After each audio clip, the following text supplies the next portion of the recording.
Call this meeting to order. Please stand for the Pledge of Allegiance. I pledge allegiance to the flag of the United States of America and to the republic for which it stands, one nation, under God, indivisible, with liberty and justice for all. Thank you very much. You may be seated. And welcome to the May 6th, 19th, 2026 regular school board meeting of the Richland Bean Blossom Community School Corporation. We're glad to see all of you here this evening. And please let the record reflect that all board members are present this evening. And first we'll get into visitor comments. As the agenda says, for visitors' comments, there may be a lot tonight. You are limited to 3 minutes. So keep track of your time. It will be on the screen for you. And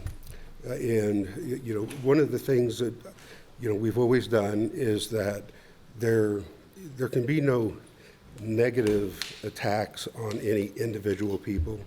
It's always been the ground rules. I don't know what anybody's going to say about anything. So when there's a group, I always like to put that out there first. I mean, so please, no negative attacks on any individual person. Just remember that. I'll have to stop you if that comes up. But knowing this community, I don't think that'll be a problem. But just for procedure, I figured I'd give it a say. So I don't know, do we have a list? Okay, well then Mrs. Barrett will go down the list and call you up to the podium. And if you would, please state your name. Now these microphones are only for cats. They do not project sound in this room. So if you could project your voice, that would really help because it's difficult to hear from the podium. This ear doesn't work, and so it helps if you can project your voice a little bit. So please do that. Okay, the first person we have tonight is Melissa Wells. Hi. I thought I was going to talk in the microphone, but I'll try to talk really loud. I teach 8th grade at the junior high school. So I have 2 kids in the choir program now. I wrote out what I wanted to say because I have a tendency to ramble, as some of my current and former students know. So I want to speak tonight in strong support of appointing our middle school choir director to lead the high school choir program. I understand that change can be difficult, especially after a longtime director resigns. Many families are emotional because this program means so much to our students and community. But moments like this are when we have to focus not on fear of change, but on who is truly best prepared to lead our students forward. Mrs. Campbell, our middle school choir director, has already earned the respect, trust, and admiration of students and families. She has dedicated herself to building young singers, not only musically, but personally, encouraging confidence, discipline, teamwork, and a love for music. Those qualities do not suddenly disappear because the students get older. In fact, many of the students who will walk into the high school choir room next year were shaped by Mrs. Campbell already. There is value in having someone who already knows these students, believes in them, and has proven they can inspire excellence. A successful choir program is built on leadership, passion, consistency, and the ability to connect with students. Mrs. Campbell has already demonstrated all of these things. I hope we give her the opportunity she has earned and show our students that we value talent, commitment, and proven dedication to this community. Our students deserve stability, encouragement, and a leader who is already deeply invested in their success. Thank you. Thank you.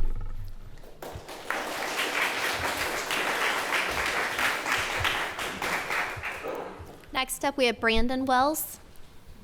And one other thing I forgot to mention is that this is a time for the board to take in information from people. So, it's not a question and answer kind of thing. I didn't mention that at the beginning, so I apologize for that. Don't mean to interrupt you, sir, but I just wanted to... My clock didn't start yet. Your clock's not started. So I just wanted to make sure you understood that. We're not here to question and answer. We just want to hear from you and what you have to say. So please go ahead. Thank you very much. Well, thank you so much for the time tonight. I too, again, Brandon Wells, Melissa is my wife, so we have 2 kids in the choir program currently at the junior high school. I will tell you, the purpose I'm here tonight is to enthusiastically support Mrs. Campbell's transition into the high school program as the next choir director.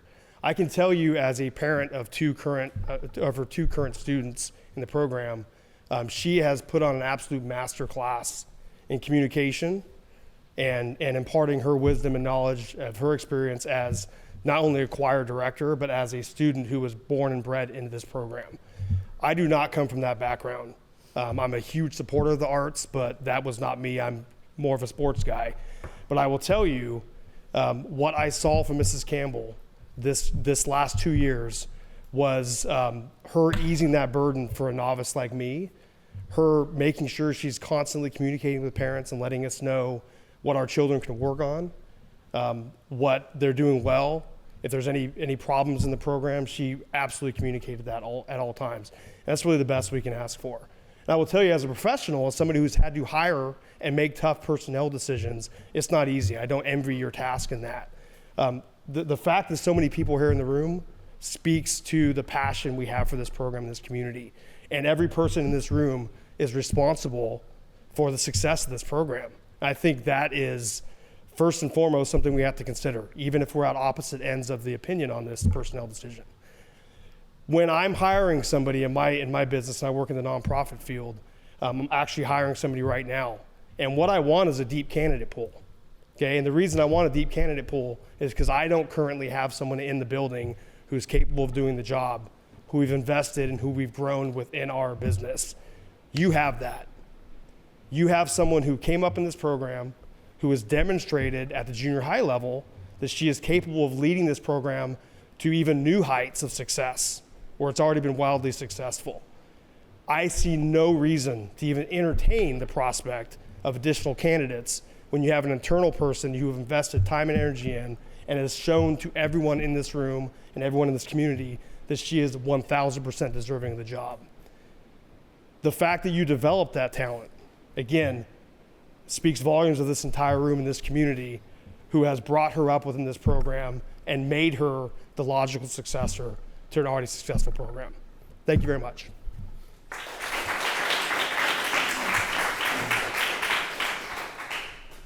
Next, we have Ethan Deckard.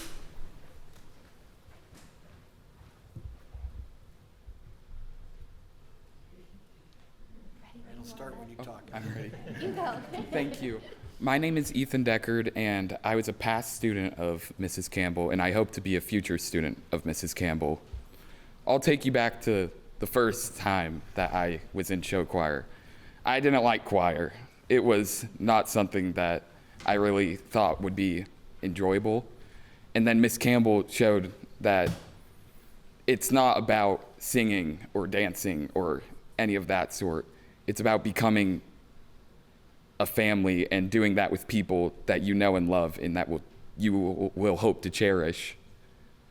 So I think that having all of these people in here, as previously stated, speaks volumes for how much people enjoy and love Miss Campbell. And I just really hope that she can move up, because I didn't have many close friends when I was in 8th grade, but she didn't really care for my perspective. She cared for how I treated people and how people treated me, which I really love. And oh gosh. You are, that's fine. Yeah. Take your time. You're okay. Whew. You're doing great. Everyone student here, they can all agree that their show choir years have been almost perfection because of the works of Miss Campbell.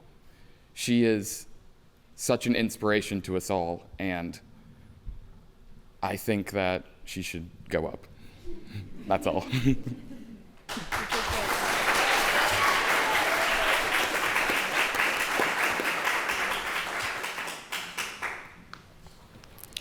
Next, we have Andrea Andrews. I will keep a timer on you. Yeah, I better keep a timer on me, but I didn't write anything down. So I'm Andrea Andrews. I actually am your librarian and PLTW specialist at Edgewood Intermediate School. Hi, boss. And I also have 3 kids that are in the choir. I have one that's going to walk the line in 2 days. Thank God, because I'm ready for him to go to school. But I do want to tell you that one of the reasons why my son Michael is walking across that line is that man sitting down there, Brian, who believed in him and poured in him and loved him. Even when other kids said nasty things about him, he loved my kid. He gave him the shirt off his back, Michael did this year, because the man has done nothing but invested in him the last 4 years. And I will tell you, when Brian was gone, it devastated my kids. Devastated. The one gleaming hope was the fact that you guys brought Verda in. Because I looked at them and I said, oh guys, you don't know how incredible it is that you actually get to spend 9 weeks under her belt and under her teaching, because that's so exciting for you to be able to learn from her. Because I learned from her, Brian learned from her in camps.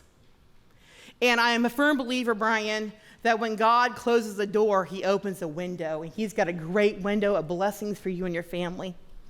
But let's talk about Kyra. And I call her Kyra because I was her first head mom. It was me. And I came in after the other director, and the director before that, unfortunately, I had to do everything.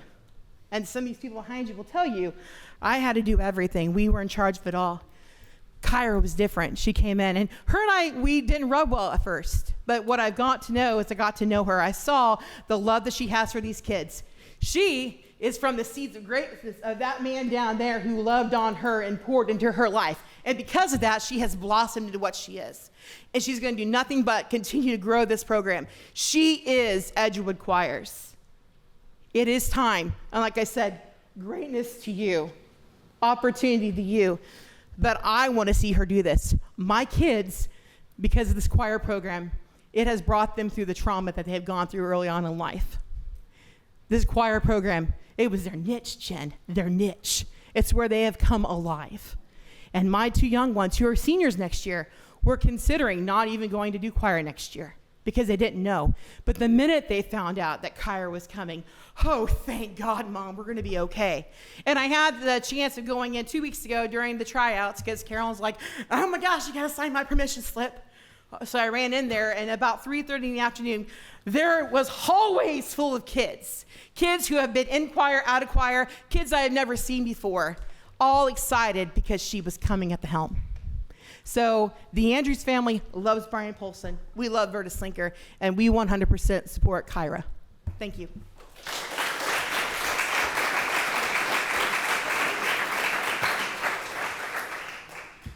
Next up, we have Jessica Foster.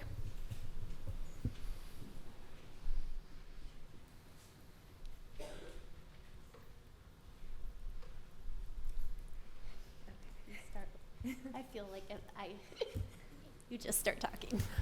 Okay, I'm writing this from the experience of what my son has been through. He was Kyra's first class, I guess I should say, in the 8th grade. He is now going to be a senior this year. And we are truly looking forward to welcoming Kyra Campbell as the high school choral director. Over the past 4 years, we have seen firsthand what she's accomplished with the junior high program and the incredible growth that has taken place under her leadership. Her enthusiasm, dedication, and ability to connect with students have revitalized the program and inspired so many young performers to continue their musical journey into high school. Mrs. Campbell brings fresh ideas, renewed energy, and a clear vision for the future of the high school program.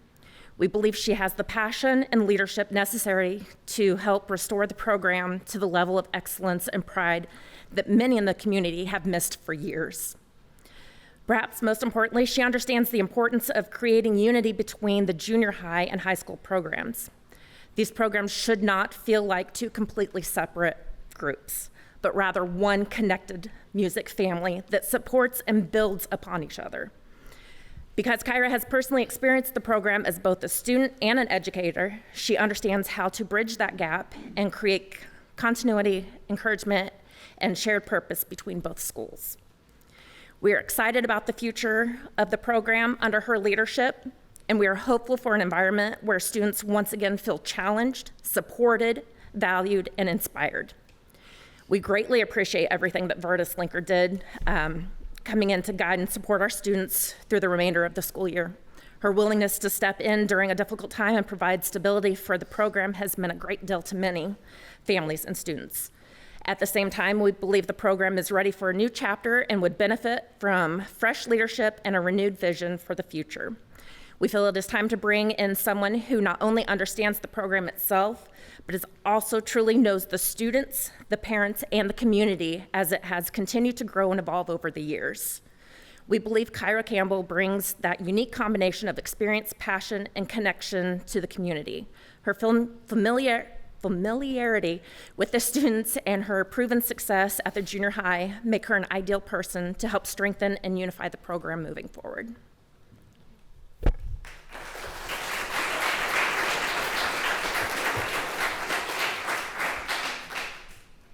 Next, we have Stacy PA.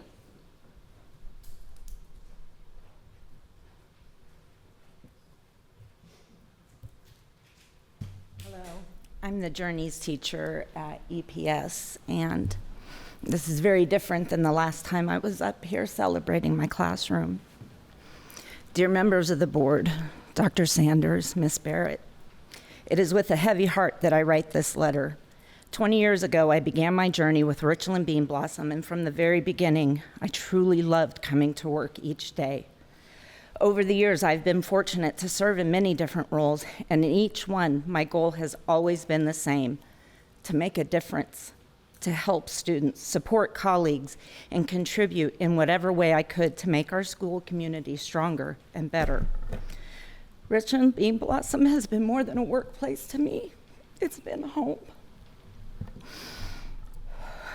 Unfortunately, after COVID, something changed. The support, collaboration, and sense of teamwork that once made this district feel special began to disappear.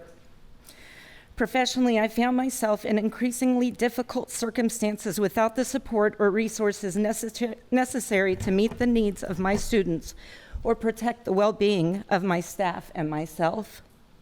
When I sought help, I often felt unheard.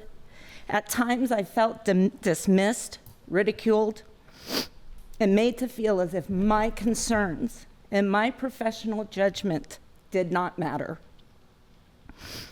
I raised these concerns through the appropriate channels, hoping for meaningful support and solutions, but instead, the situation only got worse. As a special education teacher, I've always understood that the work is challenging. I have never expected it to be easy. But what became unbearable was being expected to manage severe student behaviors, repeated physical aggression, and unsafe working conditions without adequate support. My staff and I were injured regularly. I personally underwent 3 surgeries related to injuries sustained at work. Despite repeated pleas for help and advocacy for my students, my staff, and myself, I was too often met with the message that it was simply part of my job. It is not. No educator should feel unsafe at work. No teacher should have to fund essential classroom needs out of pocket because they are told to buy it themselves. No staff member should feel that their voice, concerns, or well-being are irrelevant. Over time, the emotional, physical, and mental toll became too great. I began dreading a job I once loved deeply. I lost talented members because they too could no longer endure the physical and emotional demands without proper support. Perhaps hardest of all was realizing that the passion and joy I once brought to this work had been replaced by exhaustion, discouragement, and hurt. You can finish, Stacy, if you want. Thank you, Dr. Sanders. I love Richland Bean Blossom, and leaving is not what I wanted. There is a part of me that still wonders who is going to give out the hugs, who will advocate fiercely for the students who need it the most, and who will continue the work that meant so much to me for so many years. But I realized after being told that I could not have a voice and that my perception of everything was wrong, that person could not be me. Because of this, I regretfully resign my position with Richland Bee Blossom effective the last day of my current teaching contract in order to preserve my own peace of mind, my physical health, my mental health, and the well-being of my family. I'm grateful for the many years, relationships, and memories I have built here. Edgewood is great. I will always care deeply about this district and the students it serves, and it is my sincere hope that future educators will be given the support, respect, and resources they need to do this important work. Thank you.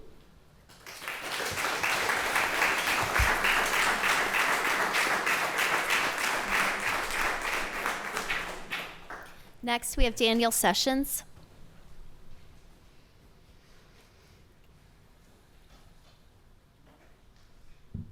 Mr. President, ladies and gentlemen of the school board, thank you for your time and opportunity to speak tonight. I stand here today not as one individual, but as someone reflecting the feelings of many parents, students, alumni, and community members who strongly support the promotion of Miss Kyra Campbell from the junior high program into leadership at the Edgewood High School choir program.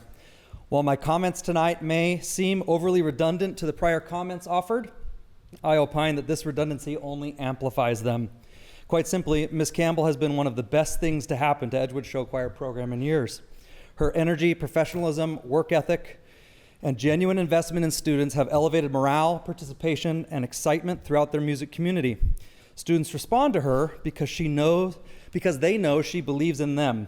Parents support her because they see results, and the community has rallied around her because excellence, consistency, and leadership naturally earn trust. Promoting her is not only a sign that this corporation recognizes talent and commitment, it is the right decision for the long-term health of this program.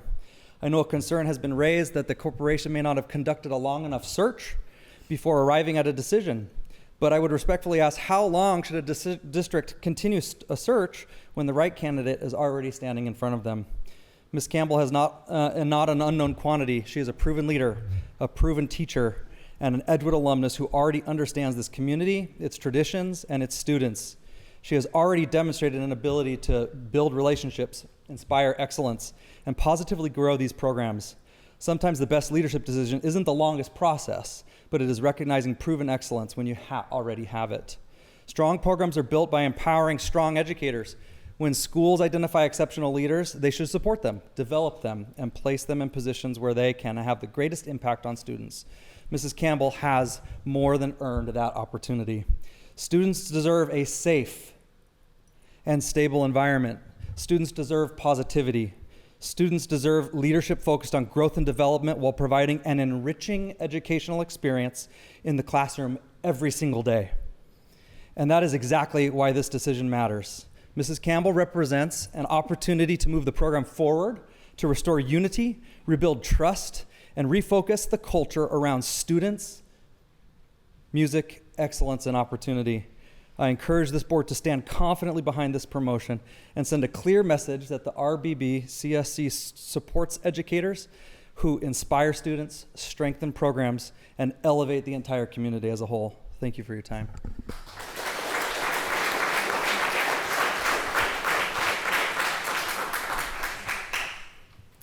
Next up, we have Emma Curtis.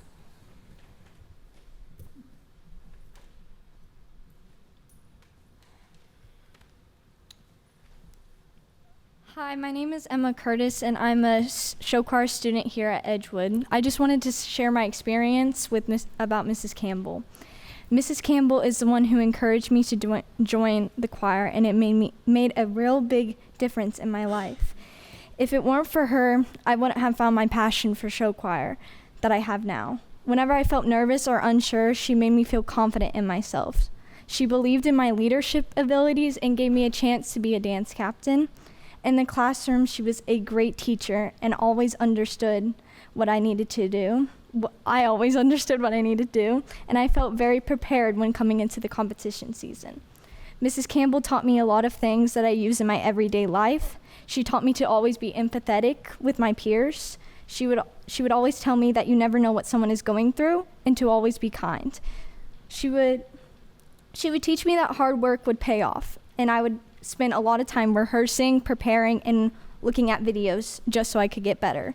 She pushed us to be our best and believed in us even when we didn't believe in ourselves. Every day I would look forward to coming to school just so I could go to that class. She created this fun atmosphere that made me feel comfortable and secure. I'm looking forward to having her as a teacher again. We have been through a lot this year, but I truly hope we can all move forward together. We have such amazing people in all the show choir groups, and I want us to become a team again. We all deserve a chance to do our best and support one another. Thank you for listening.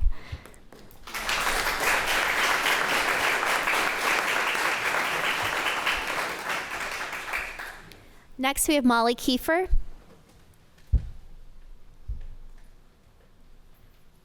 I'm another one that's glad that you have a clock. I don't have anything prepared. I come forward not just in support of a candidate, but just in the program in general. When I think about what an educator is, it's someone that's not going to just teach a subject. It's someone that's going to challenge our students to be who they are, to find themselves, to make the communities that we live in better. And Kyra represents that to me. My daughter is a junior, soon to be senior very soon. She was part of the first year that Kyra had. And I will tell you that I have seen my daughter thrive under the various experiences she's had here at Edgewood. And I'm very grateful for the passion that we all clearly have for this program.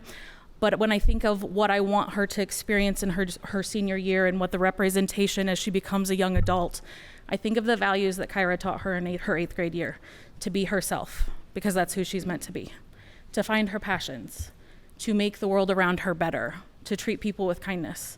Those were her experiences, and Kyra lives that. And I appreciate that she brings that to our students. And I think that as we think of what the program needs to move forward, it's someone who has experienced that firsthand. The program made Kyra in many ways. The leaders that she experienced that from, and she carries that forward. So I say it's a blessing that we have somebody that came up through that can carry that forward. So I appreciate the time and everyone's passion here, and I look forward to what the program will do in the future.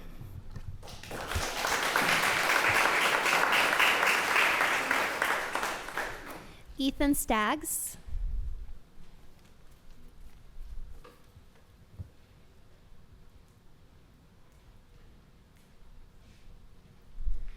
My name is Ethan Staggs, and I'm here to just basically come out here and say that I think Miss Campbell is just a wonderful person, and if it weren't for her, I wouldn't even probably be in choir, because in 5th grade, I took a break from choir knowing it probably wasn't my favorite thing anymore. Then I was walking down the 6th grade hallway, and all of a sudden, she recommended to me that choir would be a great option for me. So I decided to join. Then I see a bunch of flyers show up for Show Choir Camps of America. I look at this and I question, what is show choir? But I knew that my dad and my brother have already been through this activity, so I go to them and ask, and I decided to join because I think it'll be fun. We won many awards, and then I decided to come back for another year because I truly loved this activity. I come back, I got a leadership role, and she truly made me feel like I was deserving of this role. She reminded me every single day that I am worthy, I am loved, and I am talented. And I just want to say that as much as the past can hurt us, it's always a good thing to move on. And yeah, that's pretty much all I have to say.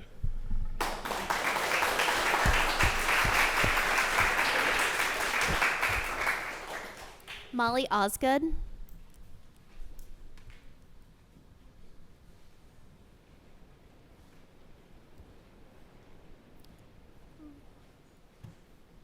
Everybody, I too have a prepared, didn't want to leave anything out. So my name is Molly Osgood. I am the parent of Luke Osgood. He's been a student of the school corporation since kindergarten. He's currently in 9th grade at Edgewood High School. Before I go into detail about the purpose of why I'm here, I would like to just tell you a few things about my son Luke. A few years ago, Luke was a shy, timid, a quiet boy. He went into 6th grade trying to discover his interests and sense of self.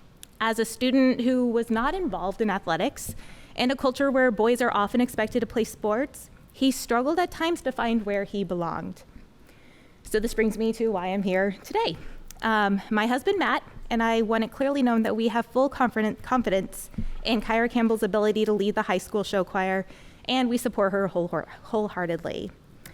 I cannot express enough appreciation for what Kyra has done for our son and for so many other students. She created a place where students could belong, a place where they could share their love of music and dance while learning the value of hard work, discipline, and commitment. She pushed them to give their best so they could take pride in what they put out in the world. For students who did not yet see their own potential, Kyra helped them discover it. Under her leadership, students gained confidence, passion, and a stronger sense of self. The success of the Edgewood Junior High show choirs and the trophies they earned are the tangible evidence of the talent and dedication she inspired, but I really believe the true measure of her impact is the transformation seen in these students themselves. We see this every day with Luke. Because Kyra believed in him, Luke began to believe in himself. Our once quiet boy now performs solos and competitions. He sings on stage with a confidence that I will never experience myself.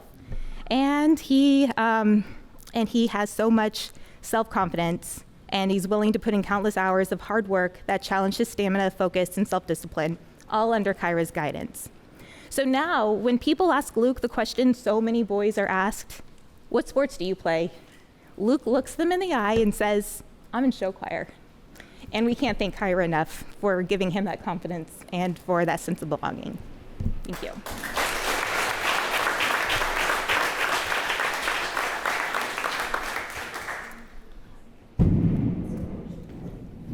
Luke, buddy, that's your entrance. I'm sorry, we have to do one thing administratively. Do I have a motion to extend public comment past 30 minutes? Somebody? Make a motion. Is there a second? A second. Moved and seconded. All in favor say aye. Aye. Aye. Opposed? Motion carries. I'm sorry. Please continue. And on that note, we have Luke Osgood. Hello.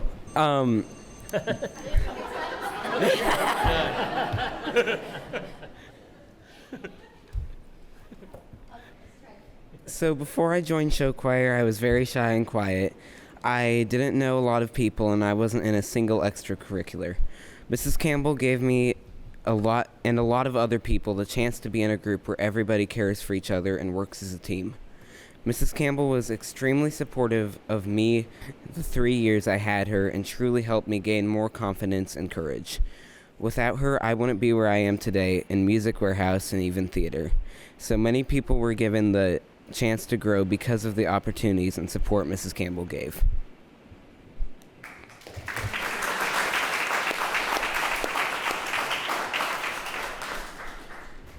Next up, we have Brian Paulson.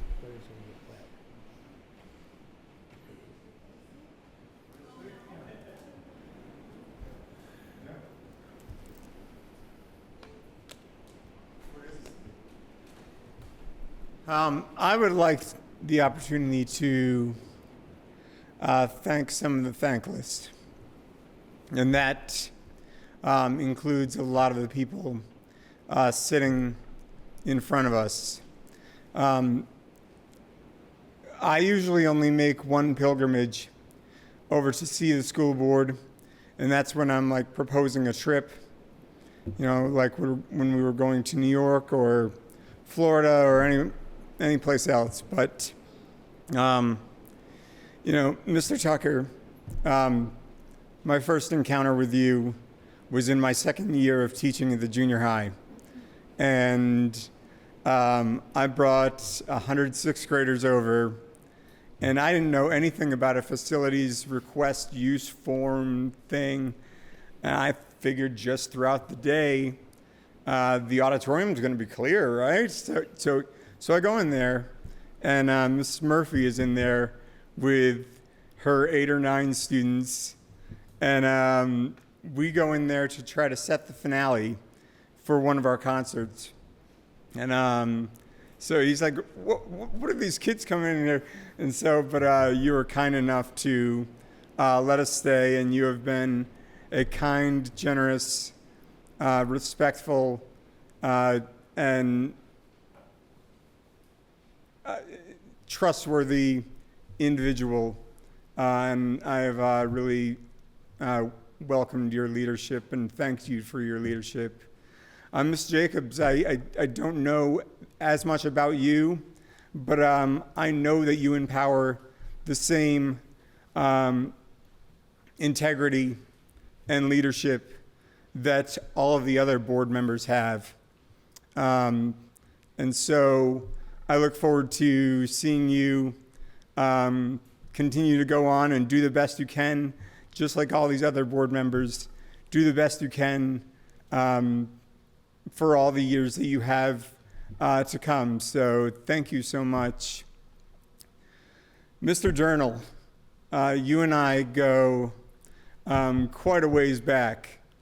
And not only are you trustworthy and full of integrity, but you also demand the respect values that we have, that we hold as teachers, or at least the values that teachers will exhibit. And I thank you so much for coming up and shaking my hand at fall festivals and at concerts. And you never forgot us. You never forgot me, and you never forgot us. Mr. Kerr, I thank you not only for last board meeting, I was not in a place where I could make it over here.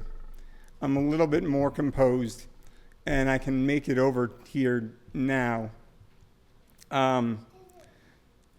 So I hear that you said some very kind remarks about me, and I appreciate that so much. And you too exhibit the same integrity and leadership, and you always have done the very best you can for students and teachers, whether that be in the form of trying to push through new facilities or just make sure their academic values are always considered. So I couldn't thank you more for the leadership you have exhibited on this school board. Mr. DeMoss, always the smartest man in the room. I could go on, but I'll leave it at that. You are definitely the smartest man in the room. And I knew that for just the few years I had over there at the high school working with you.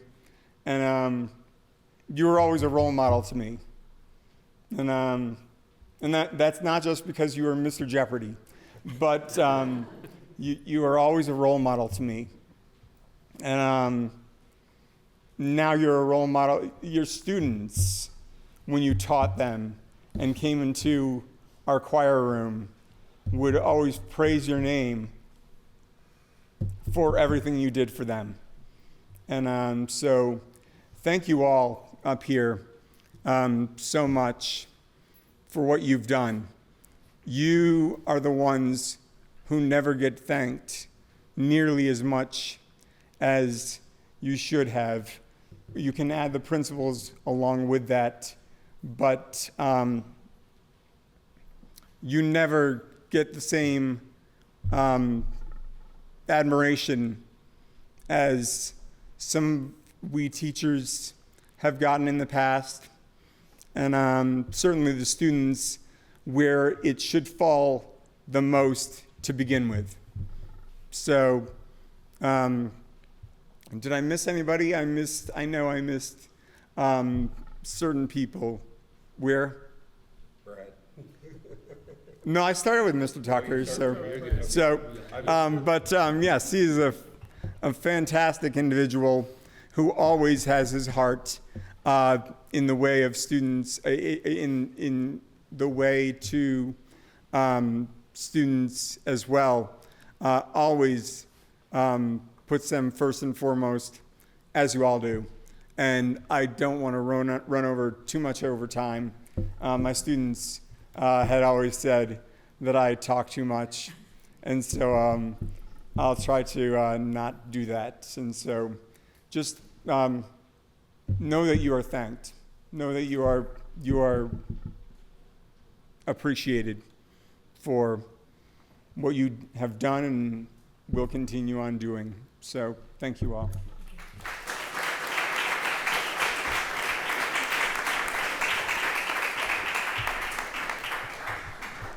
Next, we have Carrie Brinson Bell.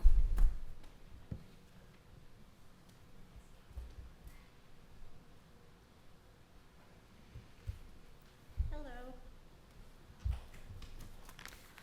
I'm not the public speaker. I've written something but taken it apart, so if it doesn't flow well, I apologize. But I wanted to share my experience with the program and with Miss Campbell.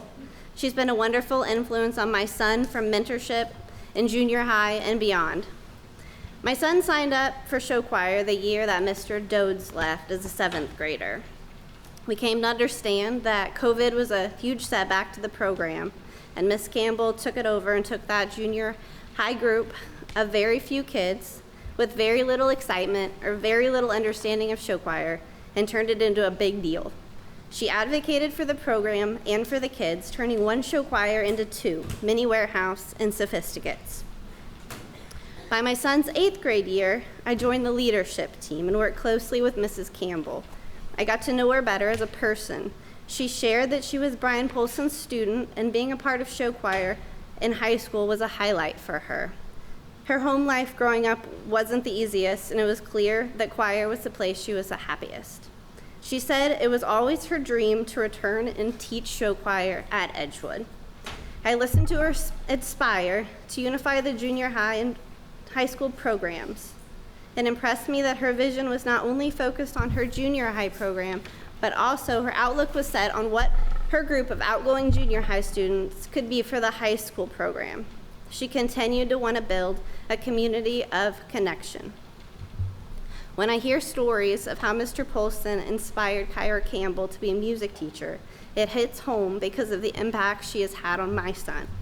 Her mentorship and encouragement offered to my son has taken him from a kid that had no significant music experience to someone being comfortable on the stage. She has taken time outside of the classroom to encourage him. His freshman year, he was brave enough to take on a big role in the school's musical, the high school musical. Mrs. Campbell worked with him on his songs, and when the pressure became too much, he leaned on her. This has continued with extra help for cabaret nights, his lead role in Little Mermaid. My son will talk to us, but she understands the gravity that goes along with performing. He trusts her and looks to her for guidance.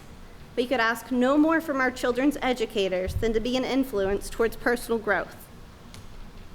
We could ask no more We could ask no more from our children's educators than to be an influence towards personal growth beyond the years they have them in the classroom. To have a teacher show so much love for the program, the school corporation, and put so much heart into the kids because of what it meant to her growing up is exactly the kind of educator I want around my son. I hope my comments only reinforce the high regard you have for Mrs. Campbell. Her love of teaching and inspiring students is so commendable, and I've experienced it firsthand. To be so shaped by the program in her youth, only to follow her dreams to be a musical educator and have the opportunity for a full circle moment feels like an exceptional chance. You're lucky to have her as a teacher in your school corporation, and I sincerely hope that you give her the opportunity to lead the high school program.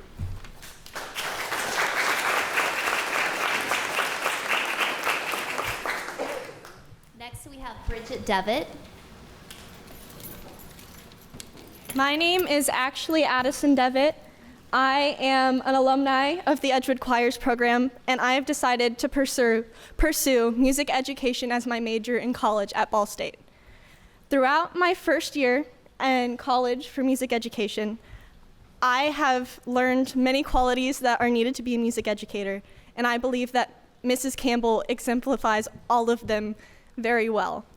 There is a real lack of respect for music education. And I think that having such a strong teacher already in the school program just speaks volumes, and it's important that you support the teachers that you have because there aren't a whole lot of them coming up. Sorry, I didn't prepare anything to speak, but she has taken me in as, I never had her as a choir student, but she let me intern with her the second that I told her that I was interested in becoming a music teacher. She let me come in every single day for her show choir classes and help out and observe my senior year of high school, and still reaches out and lets me come in and observe her classrooms. And I hope to model my future classroom largely based off of her. And I would love to see her continue to make this Edgewood Choir program stronger by being at the high school.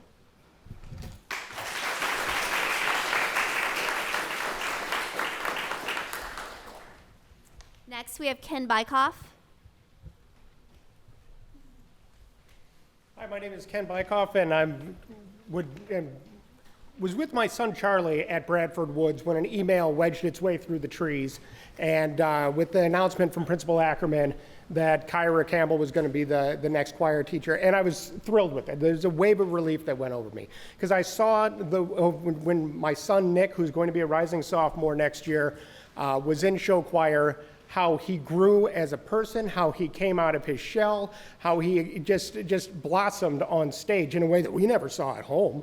But this kid, you put him on stage and he comes alive, and it's because of Kyra Campbell, of instilling a belief in him that he should focus on working on what he loves, and that is singing and dancing. And I can tell you, the kid's not going to get a recording contract, but he does work extremely hard because she has encouraged him, and he has now had solos, and he's gotten much better over the years because of that drive that she instilled in him. Furthermore, he's now at the high school. But when she has been a mentor to him, because early in the year he reached out to her to talk to her about an issue that he was having, and she was immediately there to help him. I come from a sports background, and anytime you have a coaching change or anything, and essentially that's what this is, that's what we're talking about. You want to have somebody who come in who can provide a smooth transition from one coach to the next, who has a vision and inspiration of what they want a program to be, and that has the credentials to do that and the caring to carry out their vision. Kyra Campbell checks every single one of those boxes in dark black marker, and I strongly encourage her hiring as show choir director.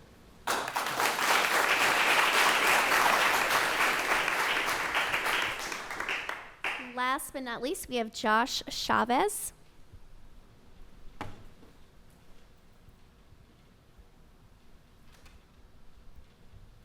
Hello, everybody. Just wanted to share a few thoughts on the top of my mind, but that have also been in my heart. Gratitude and concern, and at the same time, a plea. We have 3 young boys in the lower grades, and we're so grateful to have seen them thrive, get to work on their social skills and making friends, working through problems, and we couldn't be more than grateful for all the wonderful teachers and staff that have invested in them. My concern is when we lost Principal Wooden, Matt Wooden. As a parent, I don't know a lot of what may or may not have happened, just that he was part of the staff, part of the teachers that have invested, and you can tell when somebody, it's a job, and you can tell when someone leans into it 100% day in and day out. In the wintertime, out there directing traffic. So, what does a thriving learning environment in schools for the staff and for the students look like? I don't know, but what are the metrics that you measure? Are the students in a structured, safe environment? Are the teachers, are they Are they being backed? Are they being served, if you would? Them being the professionals, having the credentials, the experience, and also the passion. It's not just a job, they're here. Matt was one of those teachers.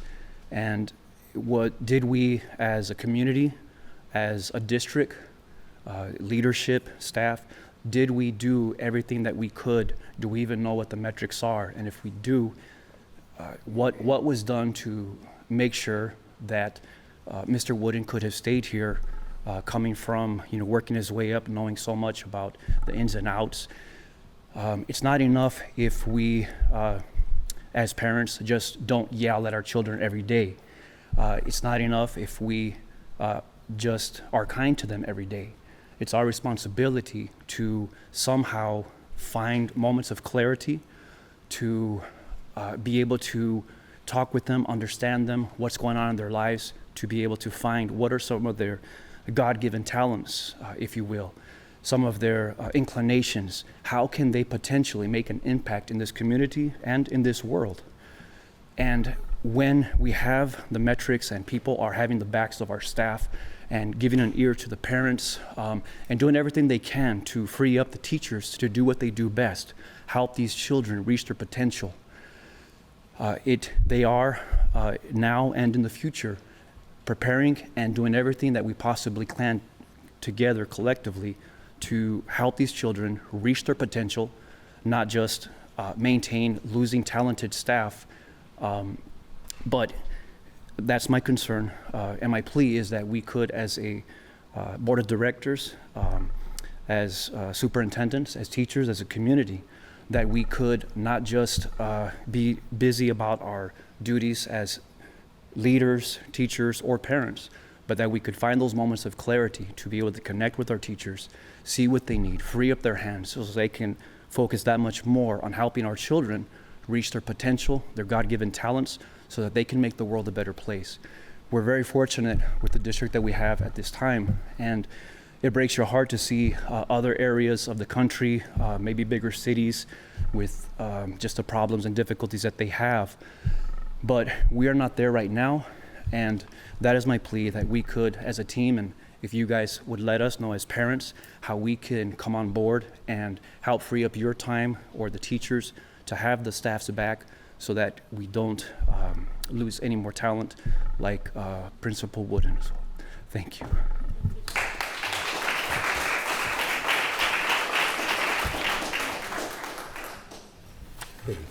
Well, thank you all very much. I really appreciate everyone coming tonight and speaking. I always especially like it when the students and younger people speak, and we get to hear from them. So I hope that we can have a crowd like this every month. So that would be awesome. So are there any preliminary motions for the agenda? Can I make a comment, Mr. Kerr? Yeah, sure. I guess, I don't know if it's on the record or off the record, but keep an eye on the legislation, what goes on with legislators and what's going on, because there's been a lot of budget cuts that hit from the last legislative session with SB 1, and I worry about the money part a lot. So pay attention to it and let your voices be heard with your area legislatures and your local senators as well, because it's very important, because we got to pay our teachers and we got to take good care of our people here, because we got good people here, but we got to have the resources to do it as well. So I'm encouraging you. You mentioned, Mr. Chavez, what can we do?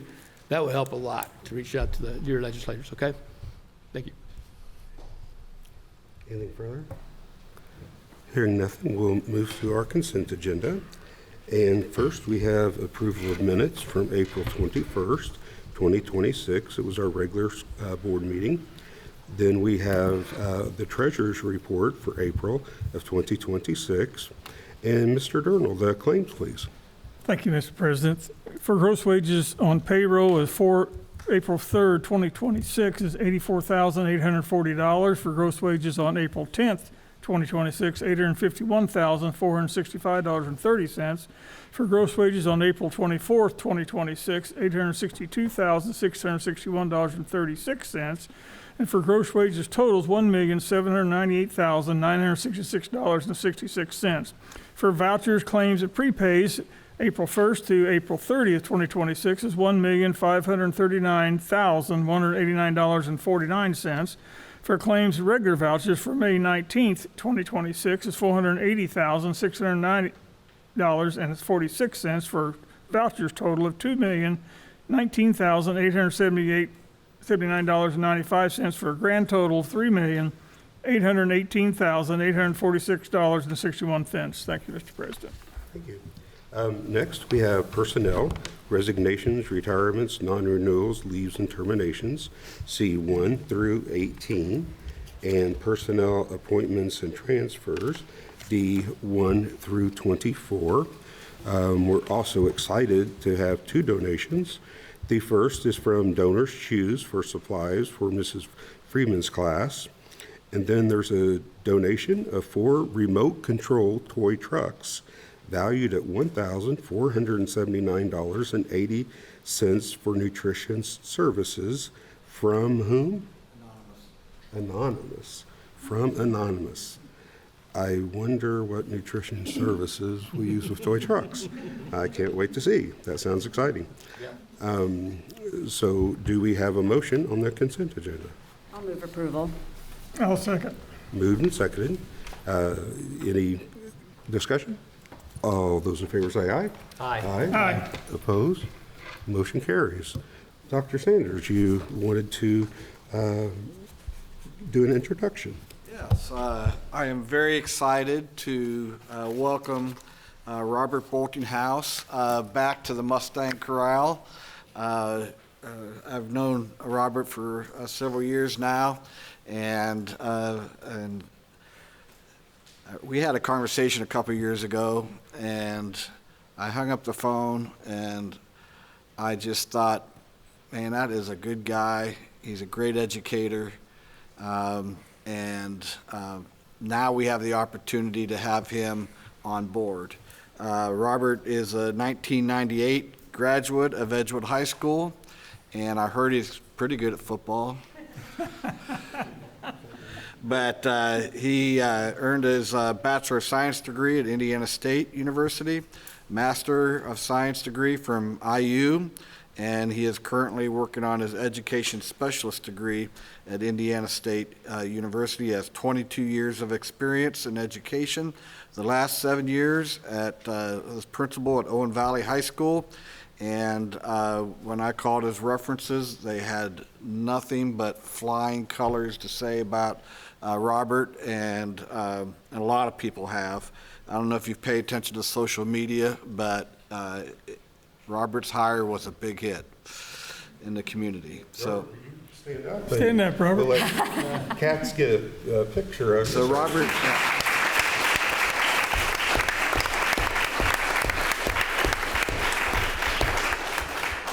I just hope I can live up to all that. So, no, seriously, it's to the board, to Dr. Sanders. It's an honor. It truly is. Thank you for entrusting me with this. Jimmy and I spoke. It's been years coming, and that's how I feel. Throughout the years, timing didn't work for one side or the other, and I'm glad it did here, and I'm ready. So many positive things going on in this district. I'm just happy to be home. I'm ready to put on the black and red again, and I've loved Owen Valley. It's time. It's time, and I'm ready. Appreciate all the passion that I see here tonight, not just for me, but for the program. Because the reason I say that, there's going to be times we disagree on which road to take, but what's important is that we keep the goal in mind. And we'll make those decisions, we'll talk about them where they need to be made, but at the end of the day, once that decision's made, it's important that we unite and we move forward for that goal. And so that's what I see here tonight, talking about the choir program. When decisions are made tonight, what's important is when we walk out those doors, it's the unity, because it's these kids we're talking about. And I know that's what you're going to do. So thank you guys. I'm ready, and I'll be here next week.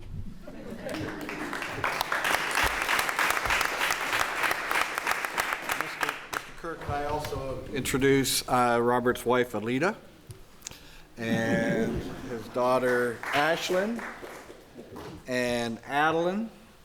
Did I get that right, Adeline? And his son, Austin, is at a wrestling match, so he couldn't be here tonight. So let's give them a round of applause.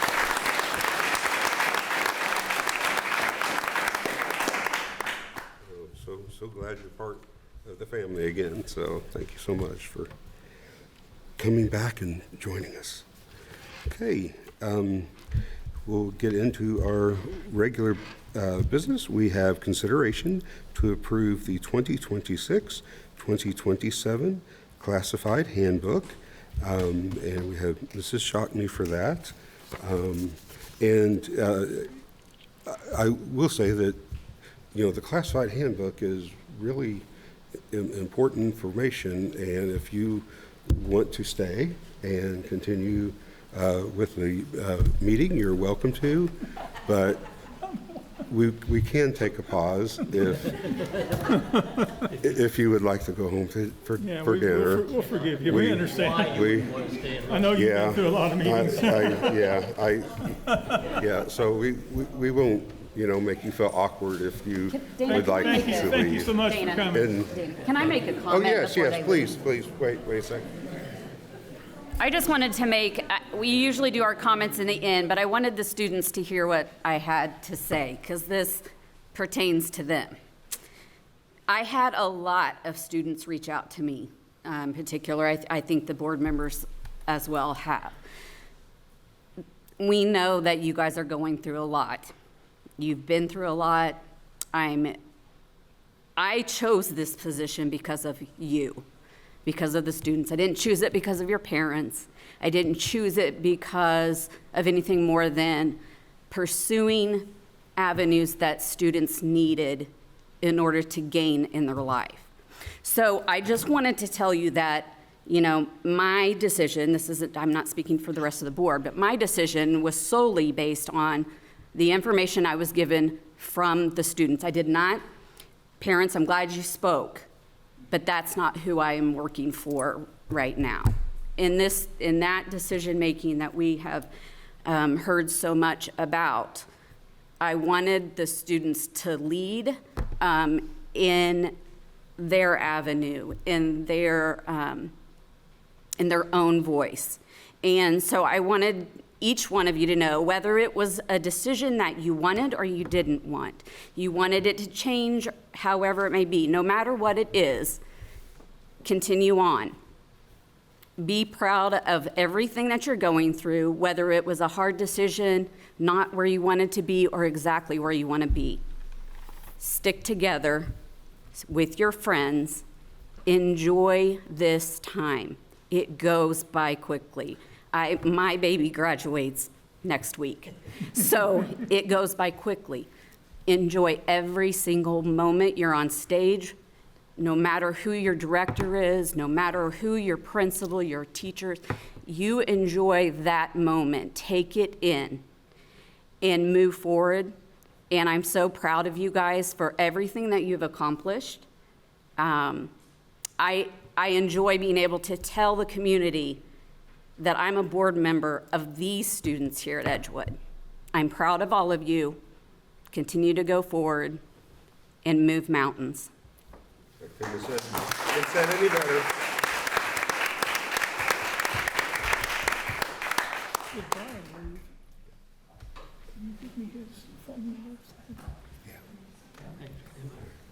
Thank you all. Thank you.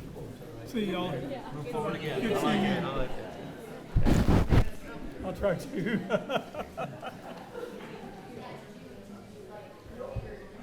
Because you were really cool. She's good. Robert, you're going to make him stay?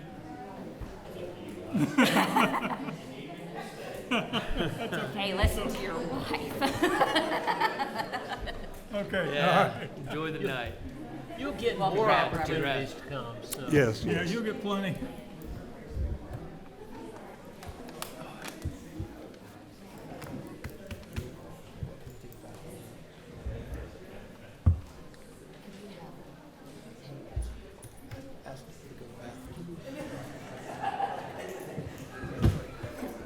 Great. Yes, actually, let's take a 5-minute recess. Call this meeting back to order. And so, sorry, Mrs. Shopney, that I cleared the room for you. I mean, if you want to go on, and I just was going to briefly say that you have a document there that shows that we just updated a few things and further clarified some language that as we go along through the year, sometimes we read something and we're like, does that make sense? And so then we make a little note and say, let's make it make sense.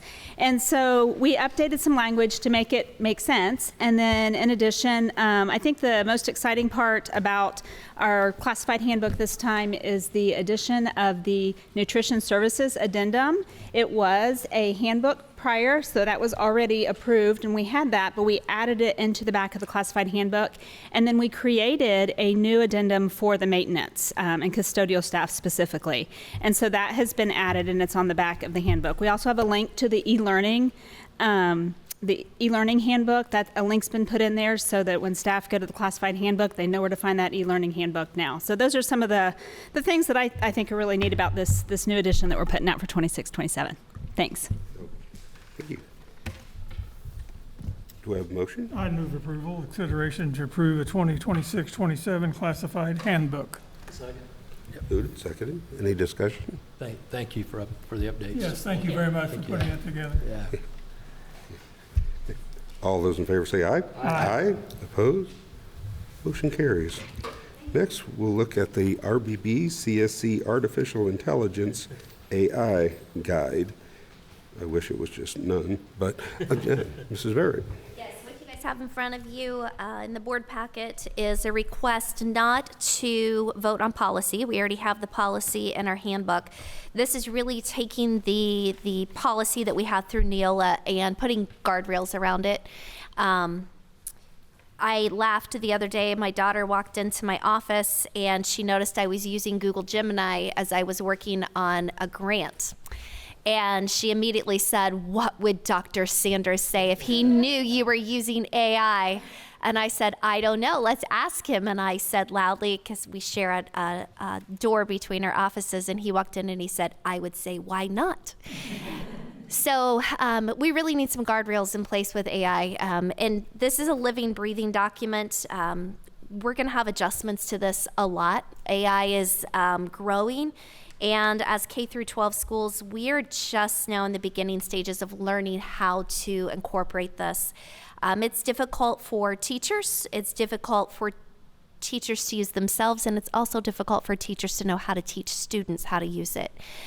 So we did, I shouldn't say we, Megan Scott led the way with this along with a team of teachers. Rick Roughton was a big part of that as our tech director, administrators, and students. And so we have had trials with kids. We have received a lot of feedback from parents, teachers, and students.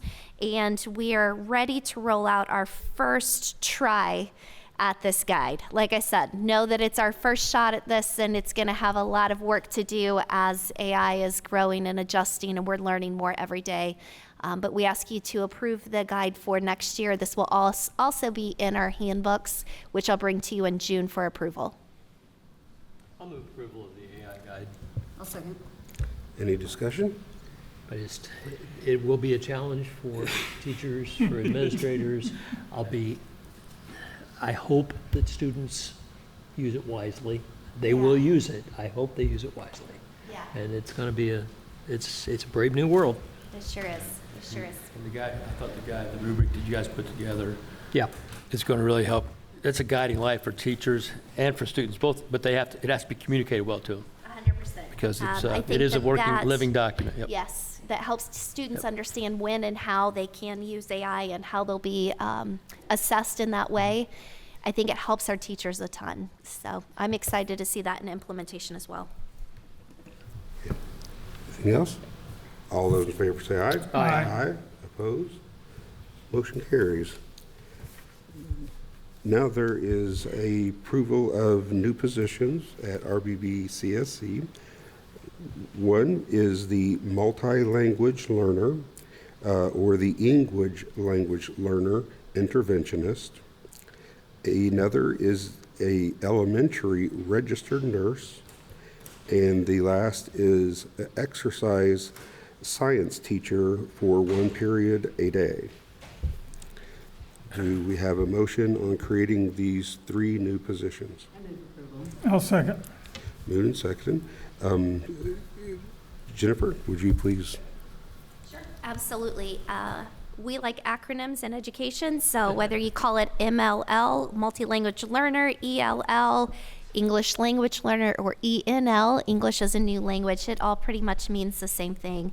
What we're asking you to do is approve a full-time multi-language learner interventionist. It's very similar to what we do in our Title I programs. Interventionists are not necessarily just teaching assistants. They truly do work one-on-one and in small group with our students, usually with below grade level skills and standards. As you can see down below, we're asking you to approve a full-time interventionist, non-exempt. That total cost to the corporation and the education fund would be slightly under $33,000 for that position. We are currently funding 2 assistant positions, working with our MLL teacher, and the cost of that is roughly $34,000 right now. So what we're asking you to do is switch out 2 part-time positions for 1 full-time position. It'll give us more consistency in that program, and also at the same time allow us to have somebody here day in and day out and continue to invest in their education so that we can keep somebody skilled in that position for hopefully a longer period of time. How will they be deployed? I mean, will they be throughout the buildings, or will they be? That's a great question, Mr. DeMoss. It will really depend on who applies and their experience for that position. What we are finding, I should say, is that our little guys down at K2, 3, 5, their Tier 1 instruction through Orton Gillingham is teaching them the English language through phonics instruction with their gen ed teachers. Where we used to put a lot of emphasis with those guys, what we're seeing is really at our secondary level, our kids who are coming in who don't speak a bit of English, 6th grade and above, and particularly at the high school level when they have to earn credits on top of that.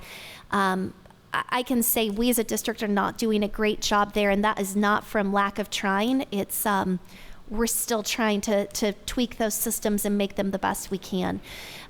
So I do think that we will see more of an emphasis next year at the secondary level, but what that schedule will look like is hard to say. Sure. I'm really excited and so proud of Sarah Jalal Azizi and the work that she has done with these students this year.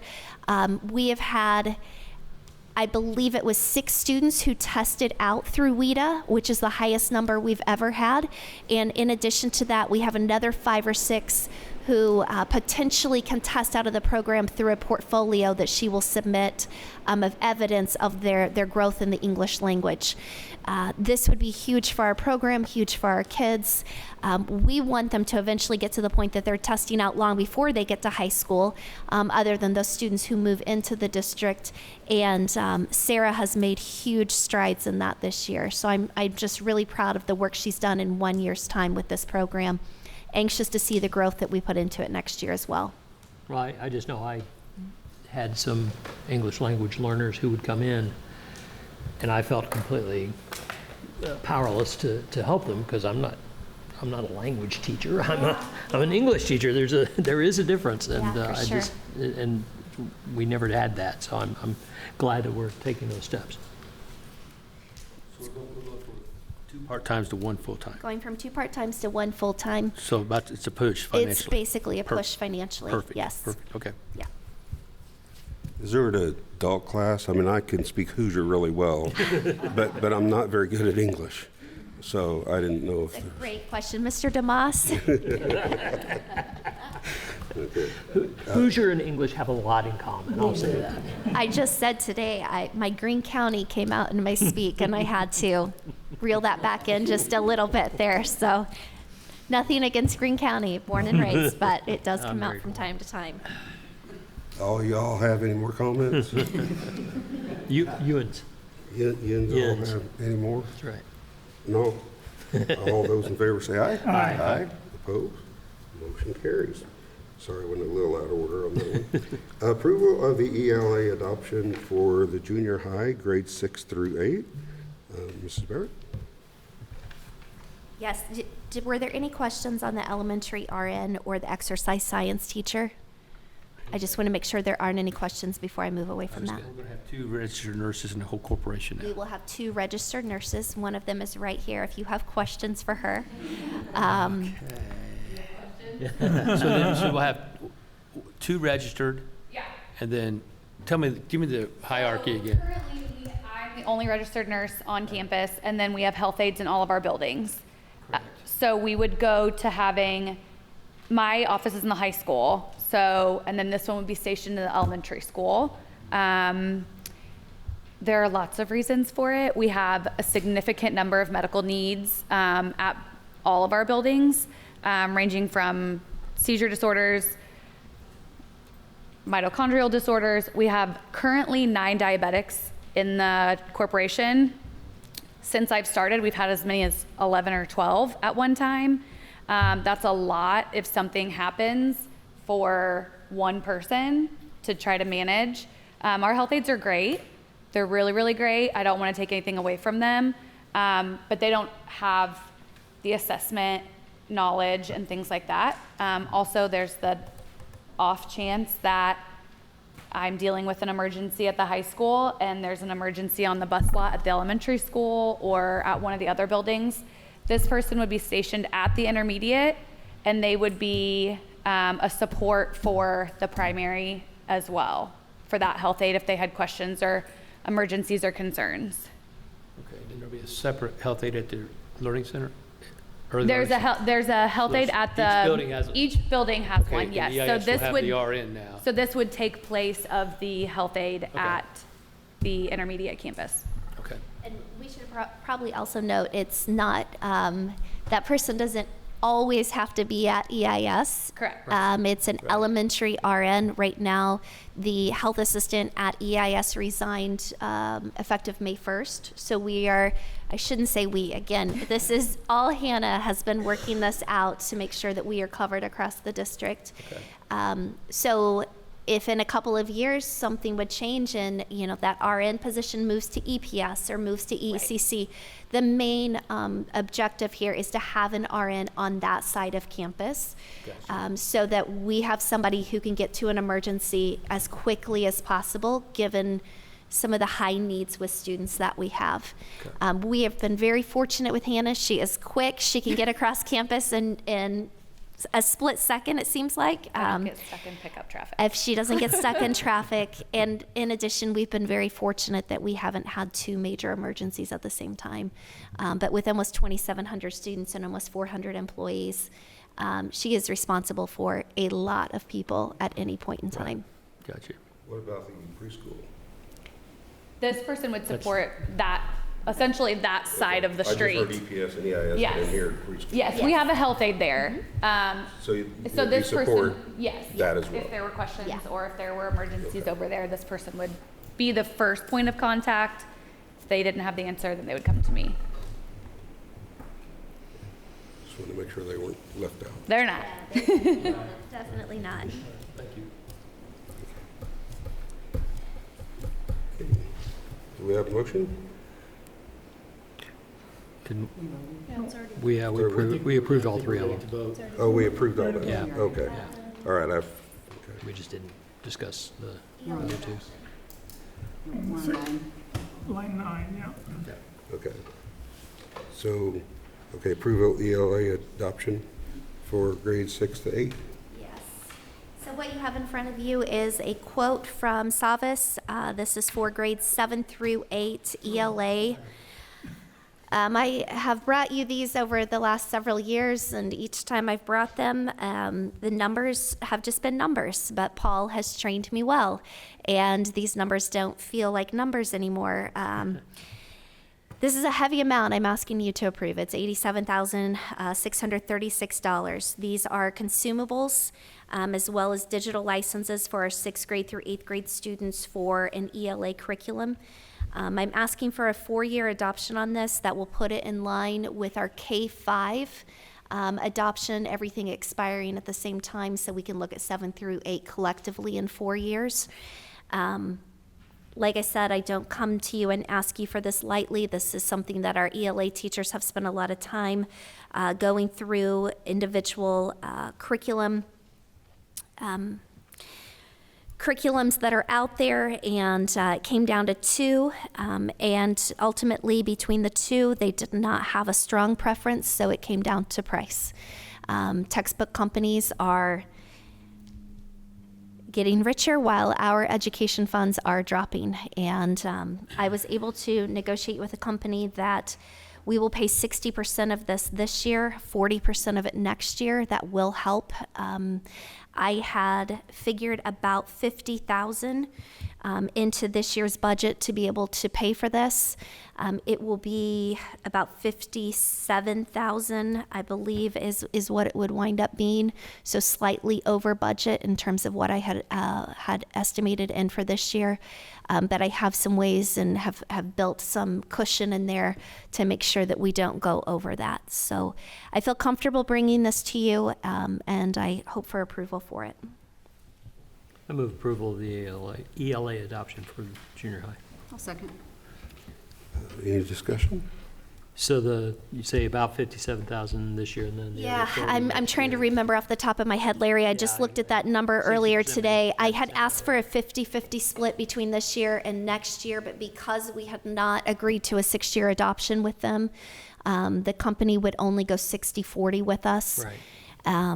So But that I then think it was about 57. The third and fourth year, there would be no cost. There would be no cost. Right, okay. And what we would be doing at that point in time is preparing for a significant adoption 2 years later with K through 8. Right.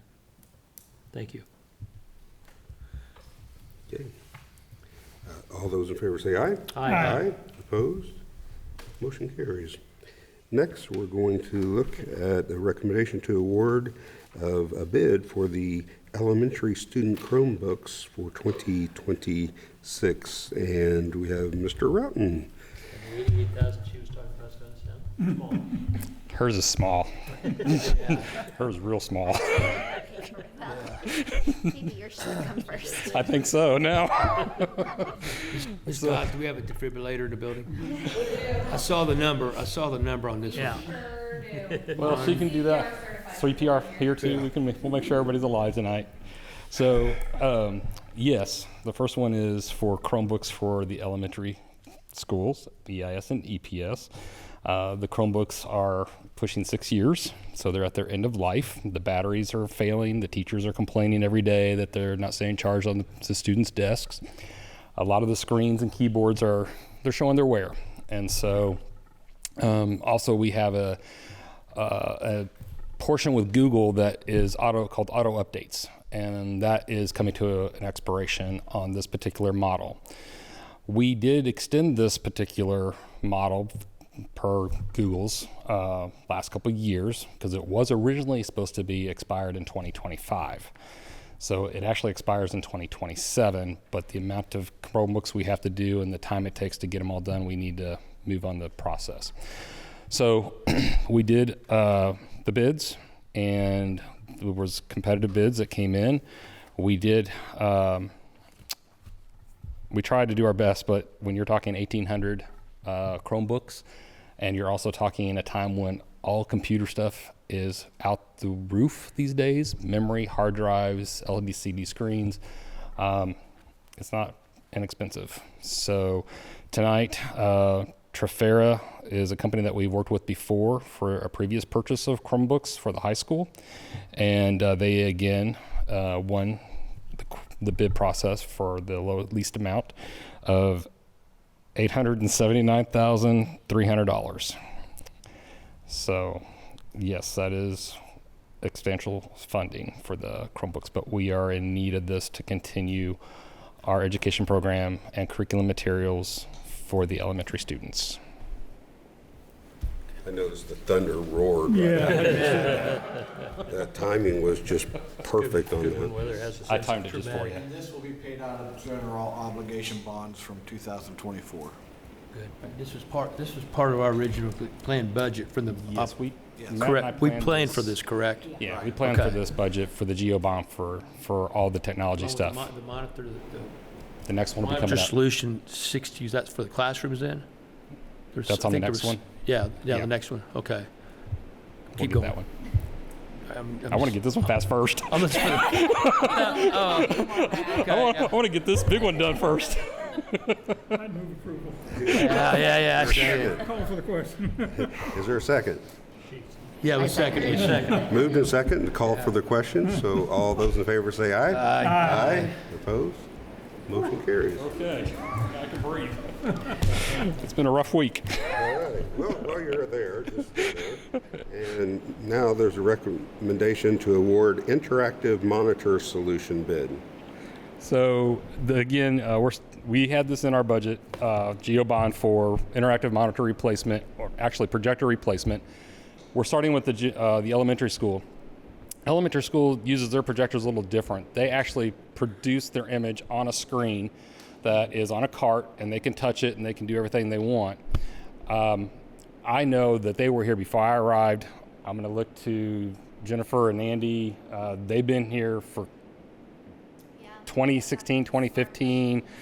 I mean, they've been here for a long time, and they're failing. And so it's time to update to a more modern technology.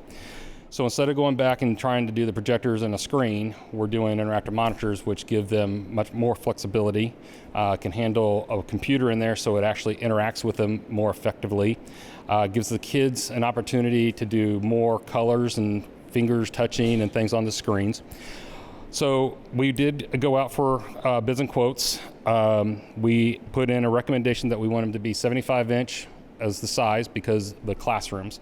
Talking to many vendors, that's the size they recommended so people can see them from the back of the room to the front of the room. These are on carts, not wall mounted, so that way the teacher has the flexibility to put them anywhere in their room so they don't have to be tied to one central area. You wouldn't believe how many requests we get to move projectors at the beginning of the school year, and then it was really cumbersome during COVID because they wanted to rearrange their rooms. That involved getting Arnold involved for the facilities to come in and move the electrical, move the plate and everything. So this will give much more arrangements in the rooms to be more productive. The other thing is that these will have, I think I mentioned it, but these will have a built-in computer. So actually they'll be able to log in and act just like their laptop, but it'll be there so they can continue using their laptop for their classroom needs and not have to share it with the screen. There's also, when a substitute teacher comes, they'll actually have a device that they can log on to and be able to do the classroom projects that they were given to from the teacher that was of record. So there's a lot of reasons why these are just more, they're just better for our classrooms and for the production of teachers and the students. Again, this one is coming from Forte. They're out of Columbus, Indiana. The project total is $190,188, and this will accommodate or do 45 classrooms. That's at EPS. I move approval of the interactive monitor solution bid. I'll second. Was it 60 or 4? I thought it was 60. They're 75-inch. No, I thought there were 60 total units. It was 45 units? There's only 45. Okay, are they wireless? Yes. Okay, perfect. All right. Any further? Just, is this in the same bond? Yes. Okay. Same bond. Good. All those in favor say aye. Aye. Opposed? Motion carries. Thank you. Thank you. Yeah, we'll be real busy this summer. Next, we're going to look at cloud-based point-of-sale software, upgrade and renewal, and we'll go to Dr. Sanders for this one. Yeah, these next three items come from Vicky Coffey. This is basically a request to upgrade software we use for point of sale. It's called Mosaic. It comes out of Heartland School Solutions. The cost for the first year is $9,373, and after that it'll be $6,400 annually, and this is paid for out of nutrition services. The POS software. I'll second. Any discussion? All those in favor say aye. Aye. Aye. Opposed? Motion carries. Move on to the agreement with K-12's leading Indiana cooperative. Yes, so the board approved this last year. We moved to what's called CLIC, which is the K-12 leading Indiana cooperative for food products. And so this is a way for our nutrition services department to be able to follow requirements for proposals for bids in regards to food products that they use in the cafeterias. And so we recommend this agreement with the CLIC organization so that we can continue this great service. I'll move approval of the CLIC agreement, because it's fun to say.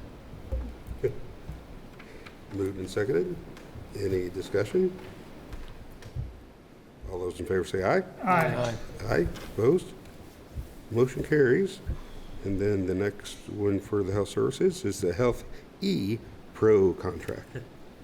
Yes, so this is once again software for nutrition services to be able to communicate the menu to parents and students, and also it enables the nutrition services department to track the amount of product that they use in providing the meals, breakfast and lunch for our students.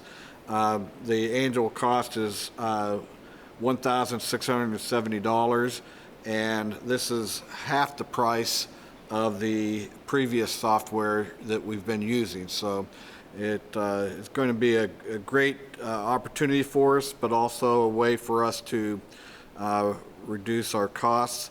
And this is also a benefit, another benefit of using the CLIC organization because we were able to get this cost by being a member of that cooperative. I'll second. Moved and seconded. Any discussion?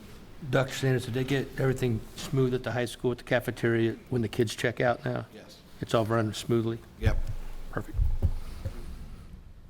All those in favor say aye. Aye. Aye. Opposed? Motion carries. Getting out of food service, we have a debit card fundraiser agreement with the Crane Credit Union. Dr. Sanders. Yes, so you may have remembered in the past we've approved agreements with German American Bank, IU Credit Union, and Indiana Members Credit Union. And with those three credit or debit cards that we use through those banks, it's a fundraiser for us, and we've made over $13,000. And so Crane has asked us if we would participate with this financial institution, and we said, of course. And so we'll receive 2 cents per card transaction, which would be a minimum of $250 every quarter, or a maximum of $1,000 every quarter. And all these funds go to our Ready Schools initiatives. Move approval of the debit card fundraiser agreement with Crane Credit Union. A second. Moved and seconded. Any discussion? Appreciate Crane working with us on that. All those in favor say aye. Aye. Aye. Opposed? Motion carries. And the next three are with NOAA. And the first is the Blind and Low Vision Services contract. Yeah, so I'm asking for consideration for approval of contract with Tomi Roche. She's a contracted licensed teacher who specializes in blind low vision services as well as orientation mobility. Currently, we have Kristen Sample, one of our special ed teachers. She kind of double dips right now to where she's full-time special ed teacher as well as doing a side position for the blind low vision services. So currently, for what we had done for her previously, for Kristen, she was consultating with staff. She does service minutes for kids' IEPs. She's teacher of record for certain students with that. As we've kind of had an influx in more students coming into the district that meet the eligibility for blind low visions, it's just become a service that's become too much for what Kristen can do while also maintaining her job, while also recognizing we have students that we're trying to increase services for to be able to make progress within their education. So the proposal for this one with the contract that we'd be doing, it would also be switching Tommy Roche as our overall blind low vision teacher for the district to be contracted. So she'd be teacher of record for those students. She would help in evaluations. She'd be a part of the case conference committee, all those types of things, to where she would also be the overall reference person for all general education teachers, special ed teachers, and staff to be able to support these students within the classroom. She's certified in Braille instruction as well. So she is one to where the Braille instruction is also another area that's kind of above kind of where Kristen's kind of at with those. And so she had reached out saying, hey, we have certain students who, just to be able to make progress in their education, are needing the Braille instruction, and Tommy fits right into there as well. So she'd be going from a range of consultative services all the way to that direct instruction for Braille. And she's dabbling in that a little bit currently, but this contract kind of just continues with that progression for her to be kind of our blind low vision service teacher, to be contracted to swap out for Kristen Sample. And I put in for the memo too, that one, those contracts, it gets paid through Medicaid for those too. So, questions? What's her rate? Would her rate be? Say it again. What would the rate be for the service? Yeah, so the rate is $90 an hour for direct services, $50 an hour for consult.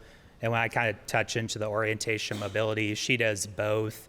And so she's really good at just kind of grouping. Most of the times when she's doing services for Braille, at that same time period, she's also working through the mobility piece too. So it kind of feeds into both as far as the billing goes. Awesome. So 16 and 17 are connected, is what you're telling me. The mobility and the... Yeah, so they're connected in the sense of orientation mobility. The students who are receiving that service, they fall under the category of blind low vision as well. Not every student who falls under that category is going to need orientation mobility, but orientation mobility, it's the same thing with Tommy. She's working with students to be able to navigate the school. If they use a cane to be able to navigate, she's working through with those students.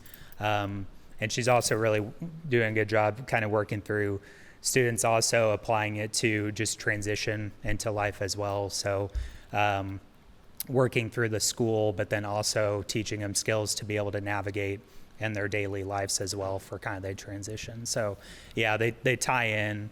And for those two. What's the breadth? How many students are we talking about here? Yeah, total with corporation-wide. So blind low vision, the caseload for that one, students who qualify for it, it's currently 6. With a range of needs, we have some students who are on consult, and then we have some students that are requiring a lot more direct services for it. Okay. So, yeah. Okay, do we have a motion? I'll make approval. Yeah, I'll second. Any further discussion? All those in favor say aye. Aye. Opposed? Motion carries. And the next one is to approve orientation and mobility services contract. Yeah, so kind of like I mentioned, that one ties into the blind low vision. It's the same person with Tommy Roche. She currently works with one student, again, growing needs. That caseload for her has increased to 3 students for that. So again, the services, kind of when we talk through orientation mobility, it's ranging from use of a cane to navigate school to then be able to translate to overall independent living. Kind of like Brad had mentioned too, it's teachers, it's working with students with the visual impairments, just how to travel safely and independently eventually to within the school, as well as being a blind low vision certified teacher for that. She's also a certified orientation. They call it O&M instructor as well. So for those services, say if a student is getting services for blind low vision services, she then also during that same time she's working on the orientation services as well. So the contract itself, it's the same between orientation and that piece. It's the $90 per hour and then the $50 per hour for consult. But she's still heavily involved in those case conferences. And again, they kind of play together with the blind low vision piece too. By more than one school corporation. Yeah, she goes around because orientation mobility is more of a specific niche than even the blind low vision. So she works with different districts as well. Orientation mobility, it's kind of like, for our district, we're looking at 3. That's pretty comparable to most districts. So yeah, she goes to different areas. Currently, what she's been able to do, she's been looking at about once a week of services. With us kind of making the shift towards this with the increasing needs, she's then looking at like twice a week to be able to increase those services. So all in the effort to provide, that free appropriate public education for them so that we can continue to make those gains. The orientation mobility services contract. Any further discussion? This is also Medicaid. Medicaid paid. Medicaid paid. Yeah. Yep. Thank you. Comes in all those. 100% reimbursement for Medicaid. The services she's providing are not reimbursable, but the funding that comes to be paid comes from services that are, so the OT services, PT services, speech language services, so it covers kind of where it is. Yeah. We were hopeful, we were looking through that, Jenny Johnson and I, so. It is interesting that tonight, as we're approving this contract, we also have the director of BOSMA Visionary in the room, so we will have to make that connection between the two of these. Neither one of you are allowed to leave until after that introduction is made, so. I heard BOSMA might be starting maybe a program with school systems, correct? Oh, yeah, great idea, Mr. Wells. Yeah, thanks. We'd be a good pilot school, just so you know. Okay. Moved and seconded. All those in favor say aye. Aye. Opposed? Motion carries. And then now we move on to approve the St. Joseph Institute for the Deaf outreach service agreement. Yeah, so going along the lines of still that the FAPE idea for this one. So we have this contract specifically for one student. It's a service that focuses on students with deaf, hard of hearing. So they do a specific type of service that Amy Green, who's our deaf, hard of hearing teacher for the district, it's a service whenever it was presented as they're transitioning in.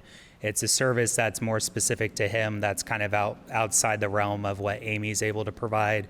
And so collaborating as the case conference, St. Joseph currently works with this student, and it's called, the service they do is called the Spoken Language Skills. And from that one, it's essentially supporting children who access sound through hearing technology, such as hearing aids, cochlear implants.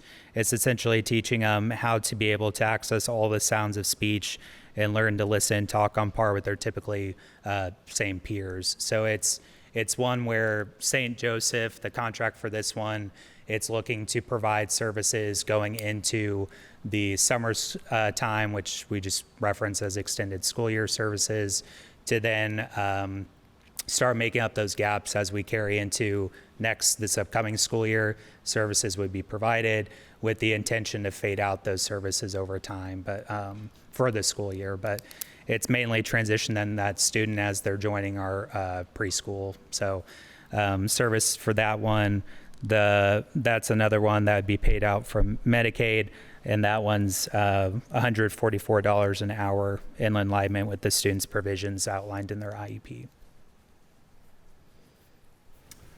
I'd move approval. Second. Any discussion? All those in favor say aye. Aye. Opposed? Motion carries. Thanks, Mr. Dixon. Thank you very much. That is the last action item. So now we're going to get into our reports. The first is the business manager's report, and we have David Tate and Paul Federer.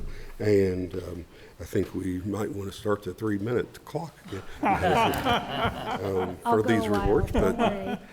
I'll make it short and sweet. I'm teasing, Debbie. So, You know me well enough. So we are a third of a way through our budget calendar year right now. And right now I've got the cash flows in front of you guys. We are staying under our projections and we're on target with everything. So that's been really exciting to watch. And so basically everything's stable right now. So that's where we're at and things are looking really positive in that direction. So I also gave you guys the 2027 budget calendar. I'm giving you guys this. It matches up with the upcoming board meetings. We are not planning to do any special meetings. We're trying to align them with the board meetings. These are really important dates, so I wanted to make sure you had them ahead of time. We need at least 3 board members at each of those meetings.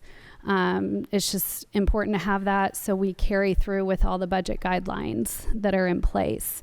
My goal is in August to bring you a copy of the 2027 budget so you guys can look at that. So that's where we're at. You guys have any questions?